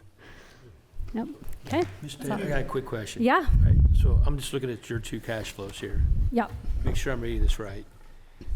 The projections right now through this calendar year is we're going to dig it into the cash balance of the education fund by $1.5 million on the operation. Am I reading it right? Yes. So right now that's where we're at, but that's we've not been, our goal. No, we've Okay. been working very hard, sitting down, and I mentioned it a few different times at the other board meetings. We have our meetings where we're constantly going through with all the new tax changes and everything. Our goal is to definitely get down as low as we can, so we're not hitting our cash balances. We have the cash balances right now, but we don't want to hit those. I know, and That's definitely our goal. Digging and digging, and that's when I get nervous for the future. And as we get closer, our projections will change and adjust because different expenses happen. We don't spend as much in the summer and all of that. So, and we'll look at everything and see where we're at. But yeah, we've been pretty tight, and we've been in communication with IT and maintenance and everybody, just trying to make sure we're all in line with everything. So, All right. yeah. Thank you. Yeah, no problem. I can't wait for the end of September. Yeah. That's the day I'll know whether I have a job. So you're telling me to be positive until September, Paul? I'm nervous. I'm a nervous wreck. I am scared to death here. We'll see what happens. All right, we'll see what happens. You might get bored and start digging into our own personal accounts. Yeah. Thank you. Thanks. You know how much you can save on that end. Yeah. now the assistant superintendent's report. All under a page tonight, Mr. Durnall. It's not small type, that's right. I hope that you guys all received your Edgewood Ready magazines in the mail. If not, you have one in front of you tonight. This is the first one that we've sent out. This went out to all families in 47429 and individually to all of our school families outside of 47429. We would love for you to take a few extras if you have some people in your neighborhood that maybe have some other districts or schools posters in their front yard and you would like to drop off an Edgewood Ready magazine. It's there not only to show what we do with our own families, but hopefully to market to those families that may not know much about us. I have to give huge shout outs. Brittany Tucker and the Edgewood marketing team designed this from top to bottom, took the pictures, they put in all of the commentary. And also just the behind-the-scenes work that Susan Harrington, Callie Schlimmer, Stacia Myers, Mariah Bruce, Jenna Clark, Megan Scott, and Amy Winkler did to bring this magazine to fruition. I wish you could see all of the framework that happened behind it to really put into words and put into a visual what we do here at Edgewood. And I think this is a really great representation of who we are and how we prepare kids for those next levels. Going along with what Brad said earlier, his prediction is correct. Our Title I allocation came out this week. Not great news. The title budget was cut by 14.1%. This is a federal grant. For us, this will have a major impact on our Title I. That normally funds for us 2 teachers and usually about 6 assistants, and in this case, $40,000 makes a big difference. So we have to figure that out so that we can maintain programming for our kids, but at the same time, $40,000 is significant in a district of our size. The federal grant cannot cut more than 15%, so they left us 0.9% there as a bonus to play with. Unfortunately, that grant is continuing to drop year after year. And I echo what Mr. Tucker said, that we have to become more vocal as we're speaking with people who are voting and putting these pieces into measure. Our high ability allocation is a state grant. It did increase slightly, so just a couple $1,000s there, but we'll take a couple $1,000s. The crazy thing is that is actually one of our harder grants to spend because of the strict guidelines in place for it and how it has to be spent. So definitely not the greatest news on that front. I'm still waiting on allocations for Title II, Title III, Title IV. If they follow the same track as Title I, we'll see where we wind up on those. So Paul and Debbie and the rest of the team will keep working on that and do our best to get that in alignment by the start of next school year. We also had a successful mentor training May 12th through the 14th. We now have 16 trained mentors across the district. Those teachers have spent significant time digging into our instructional model, which is Marzano's New Art and Science of Teaching, or NASOT as we call it here, as well as teacher evaluation and the improvement model, which also is based on Marzano. And that was led by Megan Scott for 3 days last week. On the 3rd day, our previous mentors were brought in with our current mentors who were being trained, and it was a full day of planning for next year. So I'm really proud of the district and the work that we're doing to not only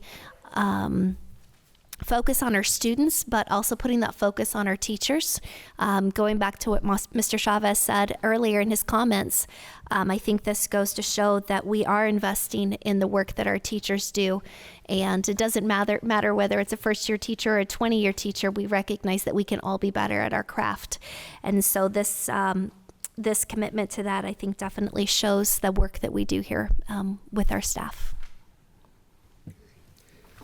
Dr. Sanders, Superintendent's report. Yes, I know we've been here for quite a while, so I'll try to be as quick as possible.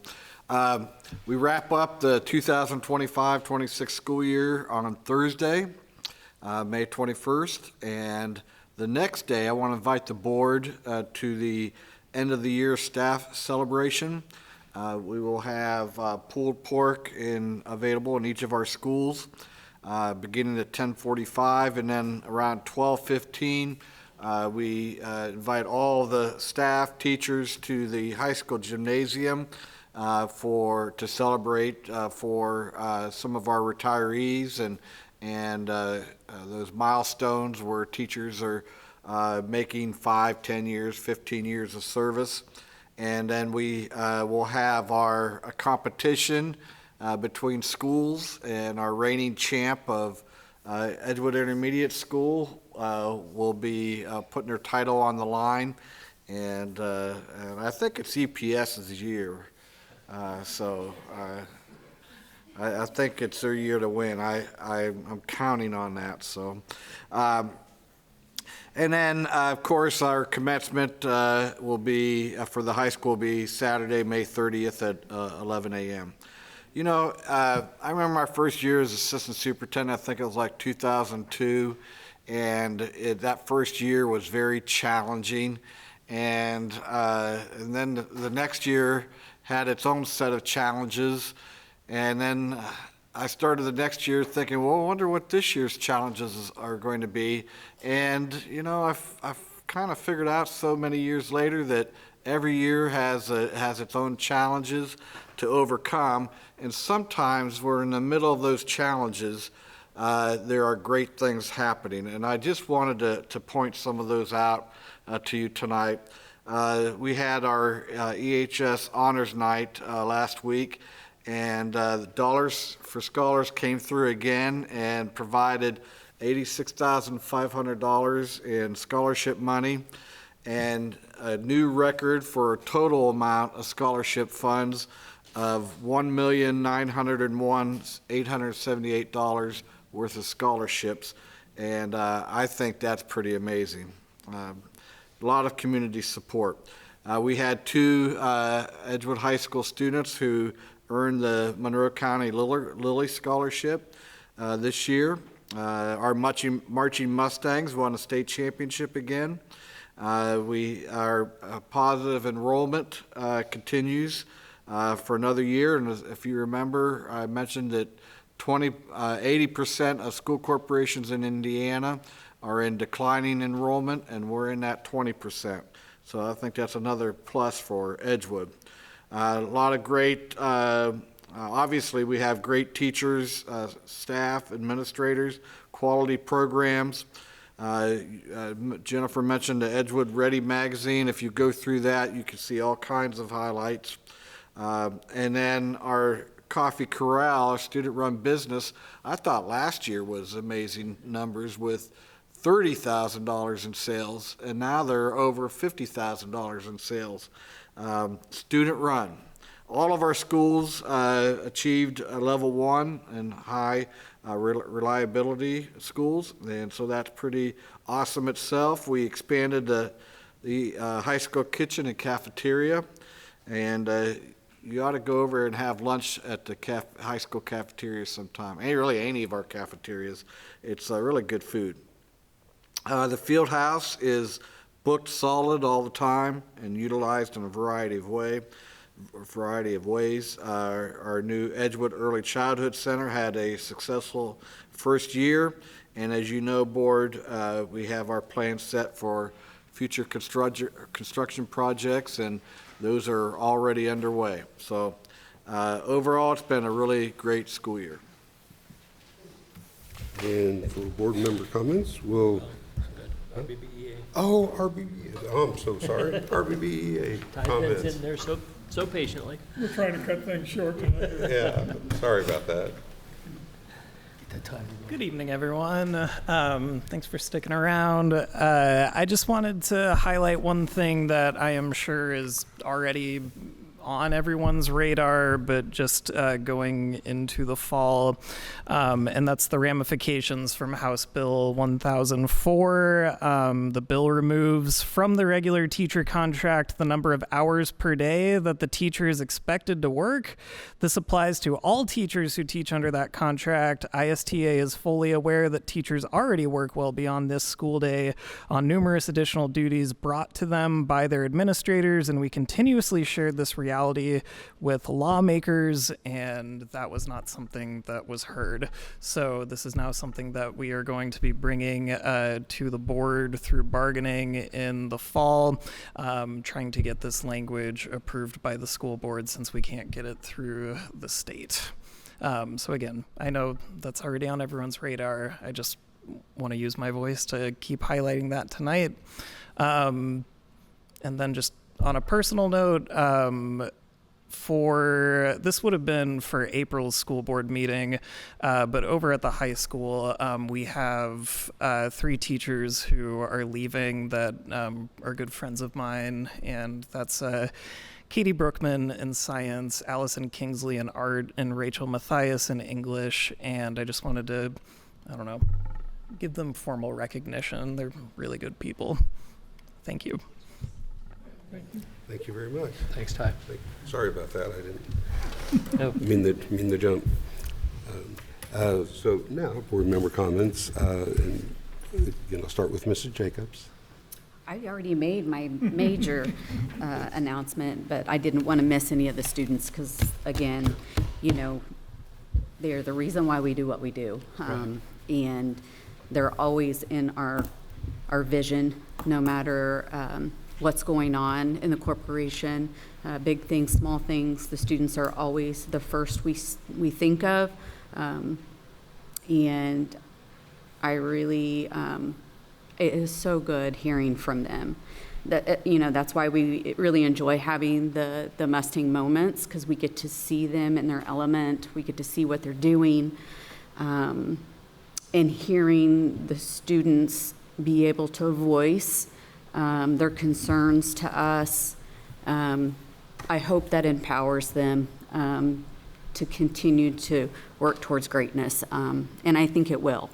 I'm very proud of them. I'm very proud of the parents that support the students to do that. We're making some really amazing humans for our world in our corporation. And I want to thank the donations. Donors choose. Anytime we get donations in the corporation, every penny counts to us. And I just want to really let them know that we appreciate all the donations we get. Mr. Tucker. Thanks for everybody that came out tonight. I know it's a long meeting, and I appreciate all the comments that the parents and the students made. I'm going to quote Emma Curtis, her comment was, "Move forward together." So we got to keep working together and move forward as we approach the summer. And I do want to congratulate the spring sports are having a pretty good spring season. I saw the girls won the conference this week, and several school records, which our school records are pretty impressive already. So to beat those is pretty nice. So wish them well though in sectional and tournament play, and looking forward to graduation and a lot of roses passed around. Again, I'd like to thank everybody that came tonight. Young man, you did really well. You know that. Thank you for your input. Appreciate that so much. And again, I'm so proud of this corporation. I look at all the people here, and I see all some new faces back there, and it's just nice to move through these things. Robert Boltinghouse coming over here is going to be a wonderful addition for us. I think the Music Warehouse will continue its greatness throughout the years. And, and I really enjoy with the board. I enjoy serving with you guys. I really do. So I think that's it. I don't want to get too far. I'll talk all night. So, all right. Thank you. It is a time of transition on a number of fronts. It's going to be hard to say goodbye to Mr. Ackerman, but as the self-appointed historian of the board, I will point out that Robert Boltinghouse ranks second all time, chronologically and alphabetically, in principals named Boltinghouse.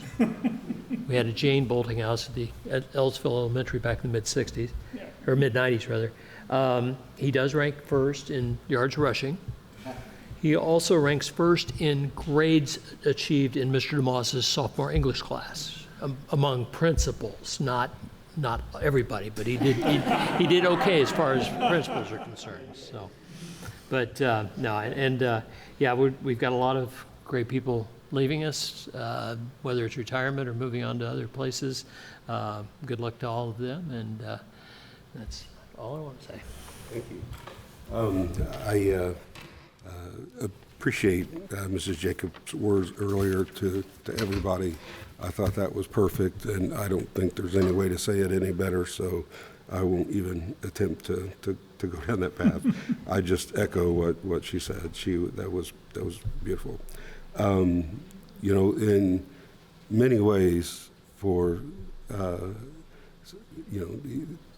some people have had a difficult year this year, and there's been a lot of tough things that, and I think that, when those things happen, I think that causes some fractures in our culture that we try to build. And but you know what? I think those fractures can be healed. Mm-hmm. I think that when we work together and we come together and look at where we're at, and not to think too much about how we got here, but think about how we can move forward and what that path should look like and what that focus should be, which is the students first, and just work together and go down that path. I think those fractures can be healed, and I think that we'll come together in areas where we may have drifted apart, torn apart in ways, but I think we can come back together. I think this is a great community. I think this is a great school corporation. I think we have wonderful people, and I think that we can do that. I think that we can come together and get through the tough times when they do come. But we to do that, we do have to come together, and we do have to join in having the same vision and putting the kids first and making sure that, you know, it is about the kids. It's not about us. It's not about individual people. It's about what's best for all the kids, and work on that. Sometimes people get personal aspirations involved. Sometimes people get, you know, agendas involved, and that hurts. But, you know, I think there's so much good in the people that are here that I think that we'll get through these what's been tough times. And then other ways, like Dr. Sanders said, there's been some very wonderful things that have happened this year. You know, on graduation day, we're going to see these students that have worked their rear ends off to get to where they're at, and they're going to cross that stage. And, you know, I say it every year, that is the biggest honor for me to sit on that stage, because I look at every face when it crosses that stage. I give every face my time and attention as they go across. And it's interesting to see how different it is. Some are elated, some are get me out of here. So it's all different kinds, but they all deserve to be there. They've all worked so hard to be there, and it's every single person in this corporation touched their lives to help get them there. And so that's the unity that we can have going forward if we keep our shared vision being that of the students and the school and the community. So I just thank everybody for coming tonight. I so appreciate hearing from the students, and I wish you all a wonderful evening, and this meeting is adjourned.